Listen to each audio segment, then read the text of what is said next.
എല്ലാവർക്കും നമസ്കാരം. ഞാനൊരു ചാനൽ ഇൻ്റർവ്യൂ കാണാനിടയായി. അതായത് ജസ്ന സലീമിൻ്റെ ഒരു ഇൻ്റർവ്യൂ എന്ന് പറയാം. ആ ഇൻ്റർവ്യൂവിൽ പറയുന്നുണ്ട് ഒരു ധനലക്ഷ്മിയെ വരച്ചൊരു കാര്യം. ഈ ധനലക്ഷ്മി പോയിട്ട് ശരിക്കും പറഞ്ഞാൽ ഒരു ചിത്രവും ഈ ജസ്ന സലീമിൽ വരക്കാൻ അറിയില്ല. കാരണം അത് വ്യക്തമായ തെളിവുകളോടുകൂടി നിങ്ങളുടെ മുന്നിൽ ഇനി ഞാൻ വരും. വരക്കാൻ പഠിപ്പിച്ചത്, അതായത് ഈ കോപ്പി പേസ്റ്റ് പഠിപ്പിച്ച ഒരു വ്യക്തിയുണ്ട്. ആ വ്യക്തിയാണ് ലോകത്തിനോട് ചതി ചെയ്തത്. കാരണം ചിത്രകാരിയല്ല, എത്രയോ ചിത്രകാരന്മാരുണ്ട്. ആ ചിത്രകാരന്മാരെ ഒക്കെ വെച്ചിട്ട് ഈ ഇങ്ങനെ കളവ് പറയാൻ പഠിപ്പിച്ച അവനെതിരെയാണ് പരാതി കൊടുക്കേണ്ടത്. അവനെയാണ് സമൂഹത്തിന് മുന്നിൽ കൊണ്ടുവരേണ്ടത്.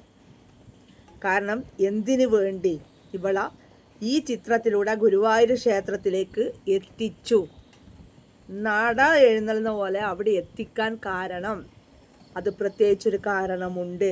ആ കാരണമാണ് ഇനി കണ്ടെത്തേണ്ടത്. കാരണം ഇവർ 5 ആൾക്കാരും ഒരേ സമയം വന്നതാണ്. ആ 5 പേര് ഞാൻ പറയുന്നില്ല, കാരണം ആ പേര് കുറച്ചും കൂടി വ്യക്തത വരുത്താനുണ്ട്. അപ്പം അത് പറഞ്ഞു കഴിഞ്ഞാൽ പിന്നെ ഇവർ എന്തിനു വേണ്ടി വന്നത് എന്നുള്ളത് മുക്കിക്കളയും. അതുകൊണ്ട് നമുക്ക് ആ വിഷയം അവിടെ വിടാം. സലീമിൻ്റെ വിഷയം തന്നെ നമുക്കെടുക്കാം. ജസ്ന സലീം, അരുൺ, എന്താ അല്ലേ കോമ്പിനേഷൻ എന്ന് നമുക്ക് പറയാം. അതായത് ജസ്ന പറയുന്നു എൻ്റെ ആങ്ങള, പക്ഷേ പൊതുസമൂഹം വിളിച്ചു പറയുന്നു കാമുകൻ. ഇതിലേതാണ് ശരി? നിങ്ങളൊന്ന് പറഞ്ഞാട്ടെ. ഞാൻ പറയുന്നു കാമുകൻ. അല്ലാതെന്ത്? നമ്മളെ കണ്ണിൽ പൊടിയിടുക, ഒരു കല്യാണം നോക്കി നടക്കുന്നതെന്ന് പറയുക. ഏതെങ്കിലും ഒരുത്തി പെണ്ണായിട്ട് ഏതെങ്കിലും ഒരുത്തി ഇവന് നിന്ന് കൊടുക്കുമോ? ഒരു പ്രിയേനെയൊക്കെ വിളിക്കുന്ന വിളി നിങ്ങൾ കേട്ടിട്ടുണ്ടെങ്കിൽ നിങ്ങൾ അവിടെ എഴുതി വെച്ചോ. അതായത് എൻ്റെ പ്രിയ സുഹൃത്തുക്കളുണ്ടെങ്കിൽ നിങ്ങളൊക്കെ എഴുതി വെച്ചോ, ഇവളെ മോള് മച്ചിയാവാതിരിക്കട്ടെ എന്നുള്ളത്. കാരണം എല്ലാ ആൾക്കാരും ഒരുപോലെ ശപിക്കുന്ന അതായത് ഒരു പെണ്ണാണ് ഈ ജസ്ന സലീം എന്ന പെണ്ണ് എന്ന് പറയില്ല, തള്ള. കാരണം 34 വയസ്സ് കഴിഞ്ഞു എന്ന് പറഞ്ഞു. 34 വയസ്സ് കഴിഞ്ഞ് കഴിഞ്ഞാൽ എല്ലാവരും തള്ള വൈബായി അല്ലേ? മോന് നല്ല പ്രായമുണ്ട്, മോക്കും പ്രായമുണ്ട്.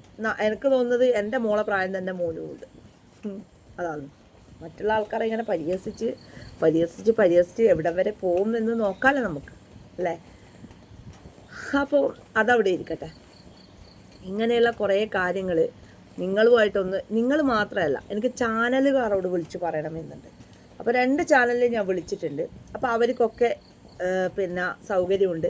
നിങ്ങൾ വിളിച്ച ഏത് സമയവും വരാം, നിങ്ങൾക്ക് ഇൻ്റർവ്യൂ കൊടുക്കാൻ താല്പര്യമുണ്ടോ എന്നൊക്കെ ചോദിച്ചിട്ട് വിളിച്ചിട്ടുണ്ടായിരുന്നു.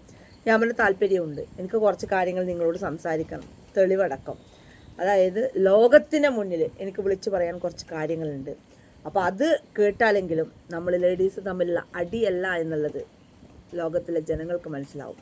അത് മതി. എല്ലാ ഹിന്ദുക്കൾക്കും മനസ്സിലായ പോലെ തന്നെ ലോകത്തിലുള്ള എല്ലാവർക്കും മനസ്സിലാവും. പിന്നെ നരേന്ദ്രമോദിജിക്ക് ലെറ്റർ എഴുതിയിട്ടുണ്ട്, മെയിൽ അയച്ചിട്ടുണ്ട്. എന്തായാലും അദ്ദേഹത്തിന് മനസ്സിലാവും എന്നുള്ള ഒരു വിശ്വാസമുണ്ട്. തീർച്ചയായിട്ടും ആ വിശ്വാസം വേഗം തന്നെ ഇതാവും എന്നുള്ള ഒരു ഉറപ്പ് നമുക്ക് കിട്ടിയിട്ടുണ്ട്. അപ്പോൾ തീർച്ചയായിട്ടും ഇനിയും എൻ്റെ വീഡിയോസ് കാണുക. ഇഷ്ടപ്പെട്ടെങ്കിൽ ലൈക്ക് ചെയ്യുക, സബ്സ്ക്രൈബ് ചെയ്യുക. Bye bye.